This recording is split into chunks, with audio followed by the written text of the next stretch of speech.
founder of Power Your Research, an academic branding company where I help academics and educators increase their visibility, authority, and income without the expense of a publicist. And I'm happy to be here with you today talking about how to decide what to do after tenure. I work with a lot of tenured professors. A lot of professors who know they're going to get tenure within the next few months or who recently have received tenure. And it's an amazing thing. People find out that it's often anticlimactic, meaning they get it and they don't feel the way that they thought they would feel. But naturally, when you get tenure, you begin to wonder, okay, what's next? What am I going to do next? I achieved this big milestone.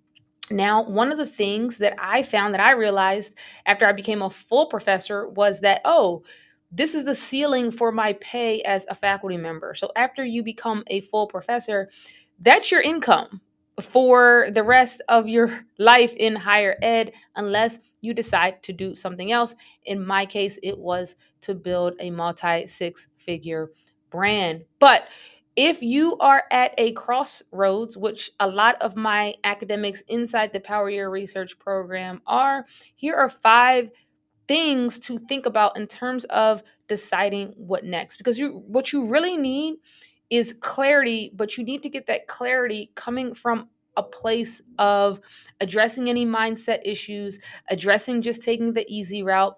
A lot of people actually go the administration route after tenure simply because they want to make more money. And we're smart, so we can convince ourselves that we're doing it for lots of different reasons, but one of the main reasons, if you're being honest with yourself, is to make more money. And I'm not mad at that. I'm just here to show you that there's a different way that might be more aligned with your passions, your values, and goals. So here are five things you should think about in terms of making that decision. The first is document your goals and values. Really sit down with yourself and document what are your actual goals, because if you've just gotten tenure, you probably really haven't think you haven't thought about goals outside of higher ed. You did what you had to do to get tenure, which is with the research, the committees, the service, excuse me, the sorry, the service that you had to do. But you haven't thought about your goals outside of that. Whoo! Might have to record a new video.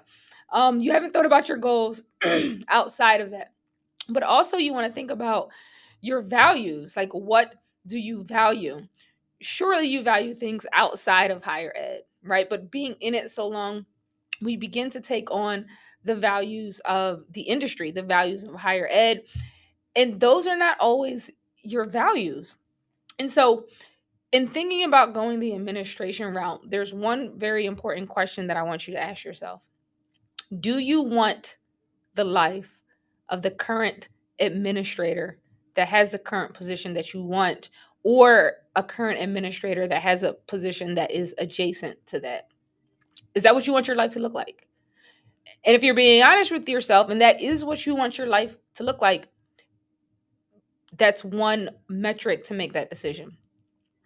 But if you can't answer that question with a yes right away, let's keep moving down the list. The second is, when you're making this decision of what to do after tenure, make sure you clear up any mindset issues. We don't want you to frame this decision that you're making if it's layered with mindset issues, imposter syndrome, not feeling like you can do something else, not feeling like you have value outside of academia. All of these mindset issues that we develop as a part of the culture of higher ed tends to steer our decisions in terms of what we do after tenure. So really dig down to see what mindset issues, what scarcity issues are framing this decision, and getting to a place of clarity to clear out some of those mindset issues so that you can really see the future that you want. The next is really visualizing your future. Visualize yourself in that administrative position. Visualize yourself building a brand and making an impact, and using your expertise outside in the real world. And when you visualize that future, What does it feel like? Does it feel good? Do you get excited? Do you get excited about sitting behind that desk as an administrator and doing the work? If it feels good, if it feels right, go for it. If it doesn't, visualize a different future for yourself. And how does that feel? Right? Is there a big book that you want to write? Can you visualize yourself on a book tour talking about this book and doing speaking engagements? Does that feel good? If that feels good, right, then maybe administration is not the route. But don't trick yourself into thinking that you can go out here and be administrator and have to work a lot more than you had to do as a faculty member and still be able to do some other things, because in my experience, from what I've seen, it doesn't work like that. The fourth thing is to just be honest with yourself. Be honest with yourself. Coming from a place of clarity involves just being brutally honest with yourself. Is this what you really want? Is it aligned with what you want your life to look like 6 months from now, 1 year from now, 5 years from now, right?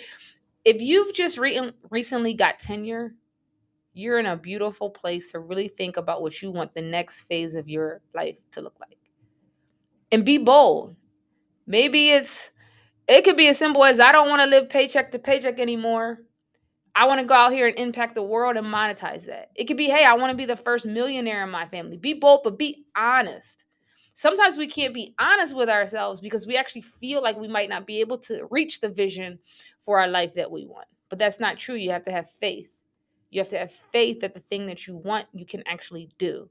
And the beautiful thing, and why I don't teach people to just go ahead and leave your academic position and become an entrepreneur, is because I want to give you the option to leave when you're ready. I want you to get to a place of making six figures so that you have the option to leave academe when you're ready, because having options is great. You can make decisions from a place of power as opposed to from a place of desperation. So be honest with yourself. And the last thing is, the easy route is usually not the right route when it comes to making these types of decisions. And from what I've seen, going from being tenured to getting an administration position at your current university or even at another one is the easy route. Easy increase in pay, not much adjustments. You already know the university, pretty much know the people that you're going to be working with. Easy to figure out how to do the work. But the big goals and the big dreams and the big things that you want to do, it's not going to be easy. It's not going to be easy. But the reward in the future is bigger. The payoff in the future is bigger. And so those are 5 things I would think about if I was trying to decide what to do after tenure. Now, for me, I decided to increase my visibility, authority, and income, and it's worked out. That's what I teach people to do. I don't teach people to abandon their higher ed jobs. A lot of people in the program that I work with do get to the point where they see that this is possible, and they do actually end up leaving their academic positions. And it's beautiful for me to see that they've created a pathway to have the option to do that. I'm still a faculty member. I'm still living my dreams and, running 2 businesses. And so it's different for everybody. And so I hope this helps. Let me know in the comments. If you're watching this video after it was live, I always circle back, check comments, answer questions. Otherwise, I hope you have an amazing day.